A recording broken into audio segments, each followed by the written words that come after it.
এই ক্যান্ডেল আর আমাদের এখানে যে আসছে এই ক্যান্ডেলটা, এই দুইটা ক্যান্ডেল কিন্তু সেম, তাই না ভাই? সো দুইটা ক্যান্ডেলের কাজ কী ছিল দেখেন, এই প্যাটার্নও মার্কেটকে উঠাইছে, এখান থেকেও মার্কেটকে উঠানোর কথা, তাই না ভাই? তো এটা কেন উঠাবে না? দেখেন এখানে দেখেন যে সেম ক্যান্ডেল ছিল, এখানেও কিন্তু আমাদের সেম ক্যান্ডেলই ছিল। ওকে, সো এটা এটা ক্যারেক্টার চেঞ্জ হয়ে গেছে, মার্কেটের ক্যারেক্টার চেঞ্জ হয়ে গেছে। সো এখন আমাদের আর এই প্যাটার্ন মার্কেটকে উঠাবে না। ওকে, সো কোনো প্রবলেম নাই, মার্কেট ব্রেক করেছে এটা, বাট এই ক্যান্ডেল কোনোভাবেই মার্কেটকে উঠাবে না। ওকে, সো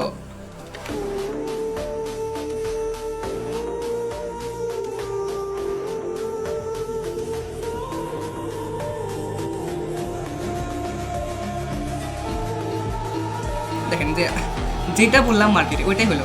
অ্যান্ড অনেক নালায়কও এখন বলবে যে বার রিপ্লে দেখেন 47, 46, 45 চলতেছে, এটা বার রিপ্লে না, এটা এটা আরে অ্যানালাইসিস নাকি, এটা বার রিপ্লে। मतलब क्या ही बोलूं। Okay, that's it.